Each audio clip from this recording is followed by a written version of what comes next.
విశ్వనాథన్ గారి విషయంలో రాయబారం చేశారు. ఇప్పుడు మీ మామయ్య గారి విషయంలో రాయబారం చేయడానికి వచ్చారు. అది కదండి, అసలు మీరు ఏం నిర్ణయించుకున్నారు? ఇందులో నిర్ణయించుకోవడానికి ఏమున్నాడు? సాయంకాల సమయములో సంధ్యాదీపారాధనలో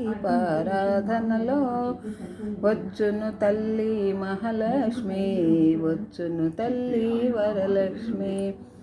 సాయంకాల సమయములో సంధ్యాదీపారాధనలో వచ్చును తల్లి వరలక్ష్మి, వచ్చును తల్లి మహాలక్ష్మి.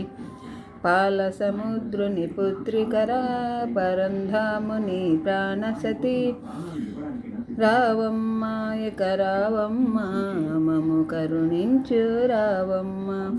పాల సముద్రుని పుత్రికరా పరంధాముని ప్రాణసతి, రావమ్మ ఇక రావమ్మ మము కరుణించ రావమ్మ. మెడలో ఎన్నో హారాలు, సిగలో ఎన్నో పువ్వులు, నవ్వుచు వచ్చును నా తల్లి, నన్ను కరుణించును నా తల్లి.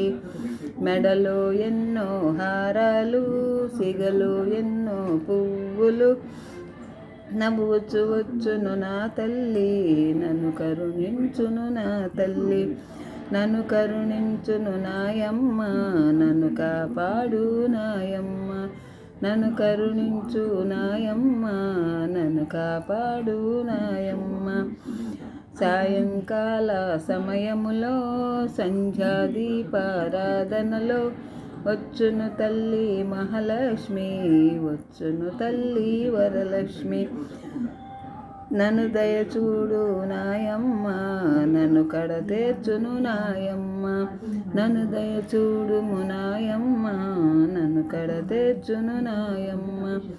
సాయంకాల సమయములో సంధ్యాదీపారాధనలో వచ్చును తల్లి మహాలక్ష్మి, వచ్చును తల్లి వరలక్ష్మి. సాయంకాల సమయములో సంధ్యాదీపారాధనలో వచ్చును తల్లి మహాలక్ష్మి, వచ్చును తల్లి వరలక్ష్మి. వీడియో నచ్చినట్లయితే లైక్ చేయండి, షేర్ చేయండి, సబ్స్క్రైబ్ చేయండి. కన్న కొడుకుని పాయవాళ్ళగా చూస్తుంది. మిమ్మల్ని దూరం